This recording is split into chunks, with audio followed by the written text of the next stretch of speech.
नीरज नीर की कहानी। हिंदी दिवस पर हम लाए हैं नए लेखकों की रचनाएं। इसी कड़ी में आपके सामने पेश है नीरज नीर की कहानी। दर्द न जाने कोई। बरसात के बाद नदी जब अपना पानी समेटती है तो कुछ पानी किनारे के गड्ढों में छोड़ती चली जाती है। मुख्य धारा से पीछे छूट गया पानी भी बहना चाहता है। वह तड़पता है सागर से मिलन के लिए, पर सभी की किस्मत में सागर की नमकीन लहरों पर खेलना नहीं होता है। कुछ की किस्मत में गर्म धूप की सीढ़ियाँ चढ़ते हुए ऊपर बादल में गुम हो जाना लिखा रहता है।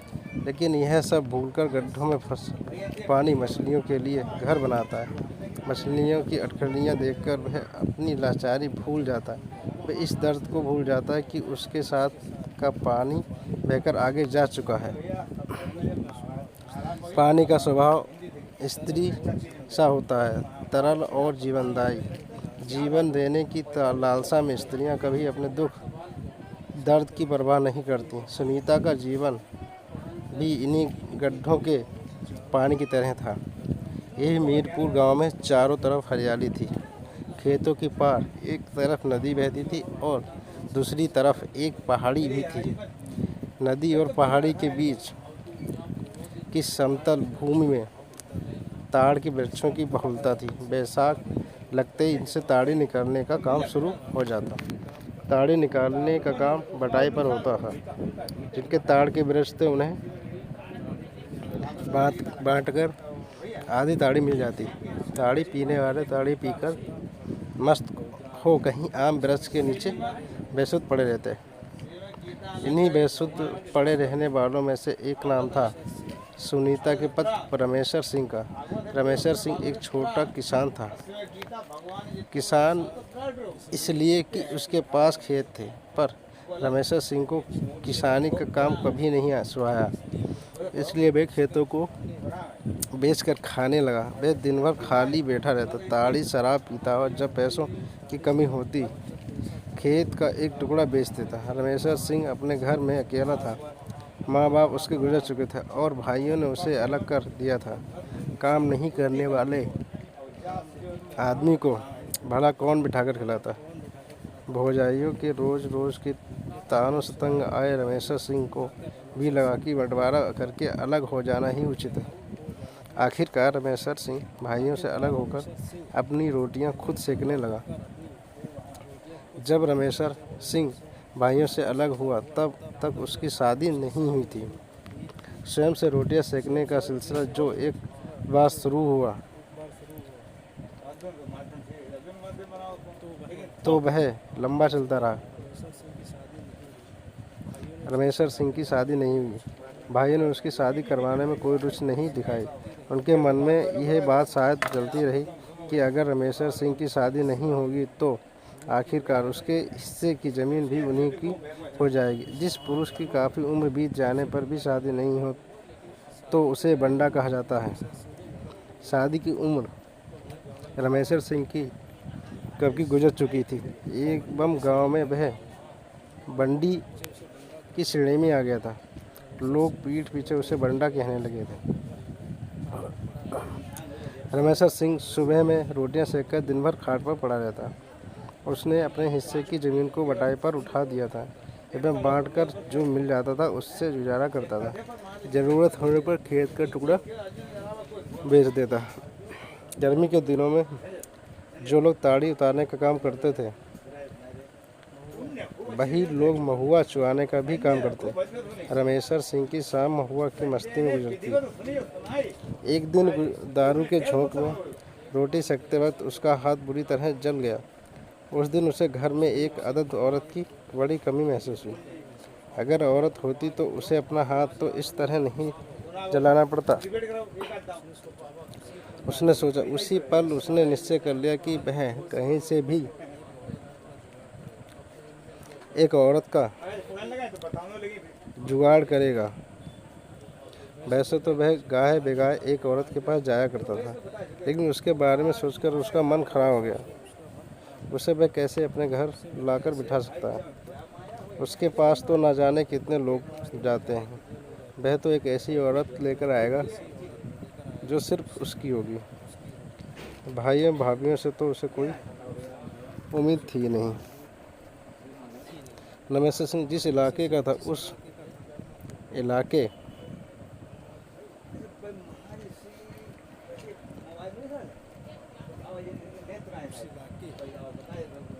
में जिनकी शादी नहीं हुई थी, वैसे कई लोग लड़कियां खरीद कर लाए थे और शादी कर ली थी। रमेश्वर सिंह ने निश्चय किया कि वह भी अपने लिए लड़की खरीद कर लाएगा। रमेश्वर ने इस दिशा में कोशिश शुरू कर दी। उसकी कोशिश रंग लाई और वह एक औरत को खरीद कर लाने में सफल हो गया। लेकिन इस उपक्रम में उसे अपनी बहुत सारी ज़मीन बेच देनी पड़ी। फिर भी वह खुश था कि उसके घर में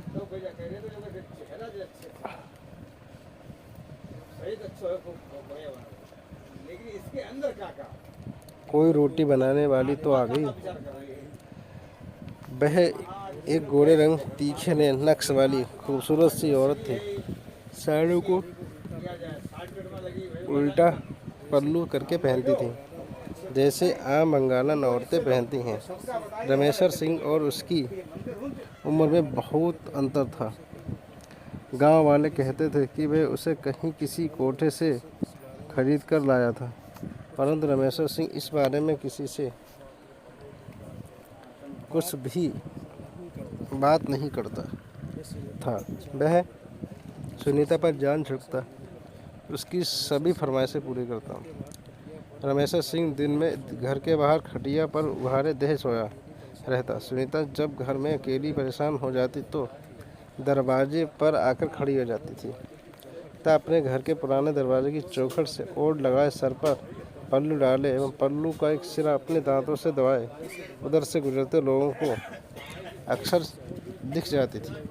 वे लोगों से बात करना चाहती थी, लेकिन उससे बांग्ला के सिवा कुछ नहीं आता था और गांव के लोगों का बांग्ला का बा भी नहीं पता था।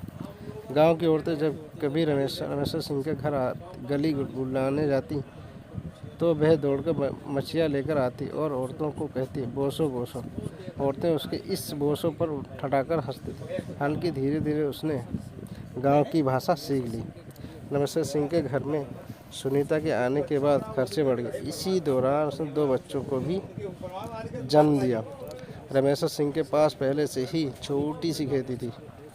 उन्हीं खेतों को बेचकर उसका घर चलता, लेकिन बेचकर खाने से तो सोने का पहाड़ भी कम पड़े। फिर रमेश्वर सिंह के खेतों की बात ही क्या थी। एक दिन ऐसा आया जब रमेश्वर सिंह के पास बेचने के लिए कुछ नहीं बचा। रमेश्वर सिंह 60 वसंत पार कर चुका था। उससे अब नया कोई काम होने वाला नहीं था और सच तो यह कि गांव में नया काम करने की कोई संभावना भी नहीं थी। जिंदगी भर बैठकर खाने वाला आदमी शारीरिक परिश्रम वाला काम भी नहीं कर सकता था कि मजदूरी करके अपने लिए 2 रोटी कमा ले। कुछ दिनों तक तो उधार पैसे लेकर काम चला, पर जब भूखों मरने की नौबत आ गई तो एक दिन रमेश्वर सिंह घर छोड़कर भाग गया। सुनीता अब उस गांव में अकेली और बिना किसी सहारे के हो गई थी, पर उसे तो अपने 2 नन्हे बच्चों का सहारा बनना था।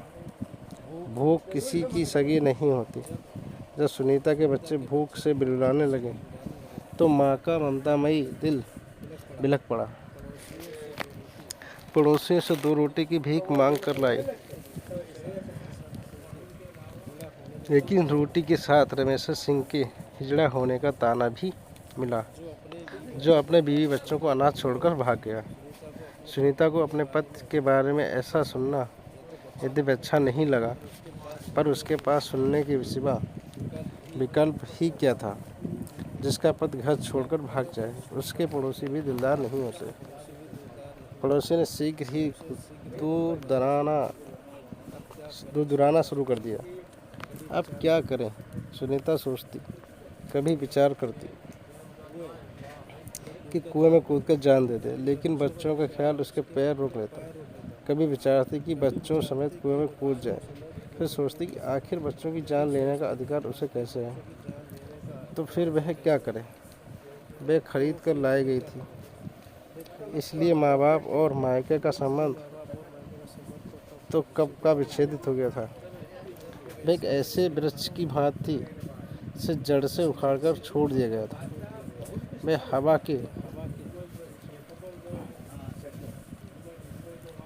झोंकों के साथ दूर कहीं पहाड़ों के उस पार उड़ जाना चाहती थी, जहाँ उसकी जड़ें जमीन में गड़ी हों, जहाँ बच्चे भूख से तड़पते ना हों, जहाँ लड़कियाँ ना बेची जाती हों। एक दिन रिश्ते का भतीजा थोड़ा सा चावल लेकर आया। सुनीता को जीवन की थोड़ी आशा बनी, परंतु एक हाथ से चावल देते हुए दूसरे हाथ से उसने सुनीता का हाथ पकड़ लिया। ये क्या करते हैं बाबू?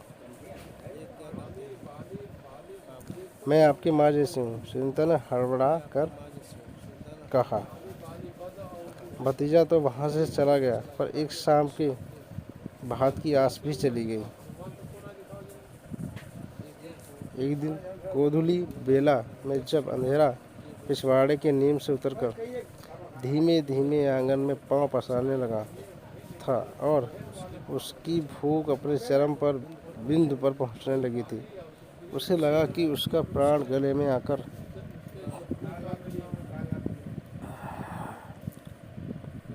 अटक गया। बेटे भूख से बेसुध खटिया पर पड़े थे। सुबह से उन्हें पानी पिलाकर फुसला रही थी, पर पानी पिलाकर बच्चे तो फिसल जाते हैं, भूख को फुसलाना संभव नहीं।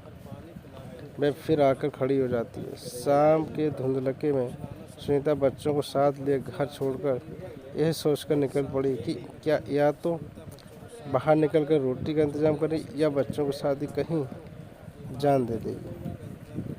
कई दिनों से भूखा रहने के बावजूद वह दिन में यह सोचकर निकल सकी कि कई समाज के लोगों को उसके घर से बाहर जाने का पता न चल जाए, जिससे रमेश सिंह की प्रतिष्ठा धूमिल ना हो।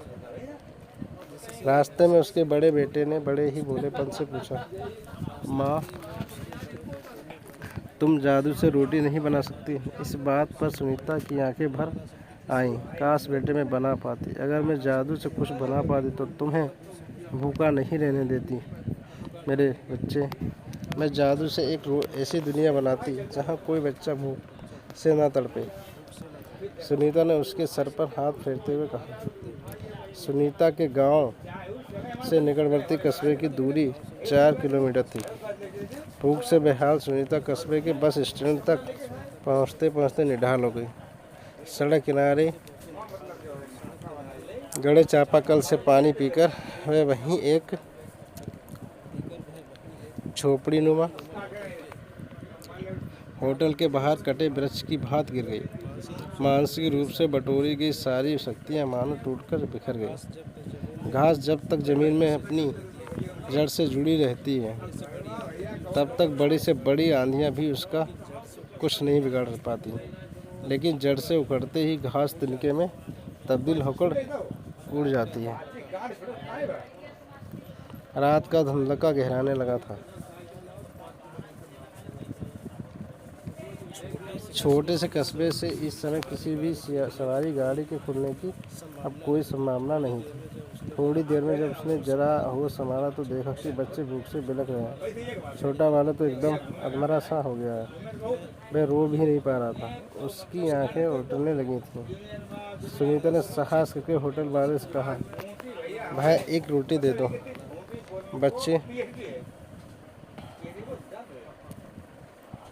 को खिलाना है। पैसे हैं? होटल वाले ने पूछा। पैसे तो नहीं है भैया, उसने कहा। पैसे नहीं है तो रोटी क्या मुफ्त में मिलती है? चल भाग यहाँ से। होटल वाला घुड़का, बच्चा मर जाएगा। भैया रोटी दे दो, बदले में तुम जो कहोगे मैं तुम्हारा काम कर दूँगी, उसने कहा। अच्छा तो पहले काम कर दे, फिर रोटी लेना, होटल वाले ने कहा उसकी ओर देखते हुए।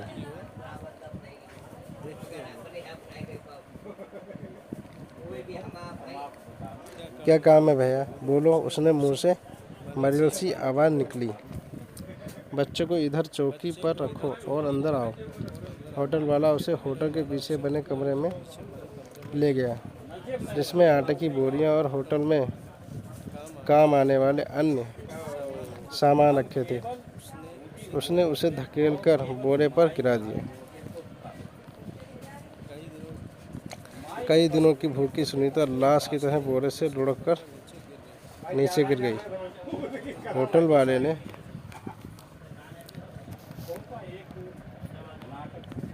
उसे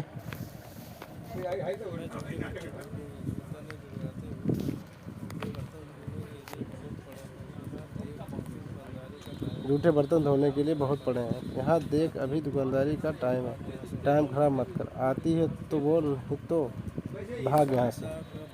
सुनीता का बच्चा जोर जोर से रोने लगा था। उसकी आवाज़ उसे सुनाई दे रही थी। वह विचलित हो उठी। कोई माँ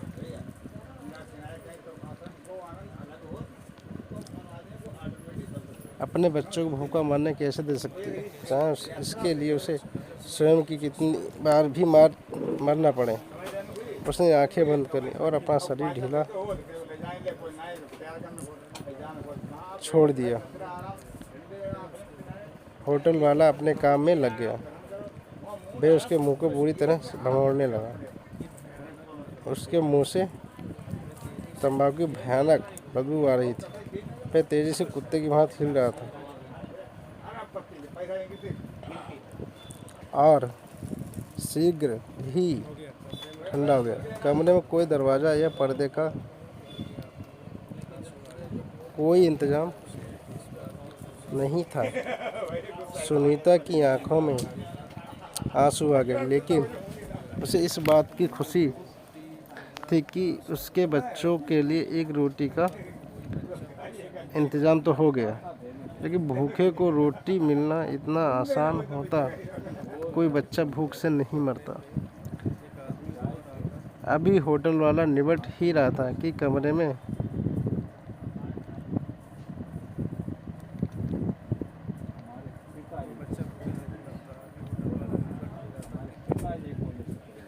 में एक आदमी और आकर खड़ा हो गया। अगर स्टोरी पसंद है तो लाइक एंड सब्सक्राइब करें। धन्यवाद।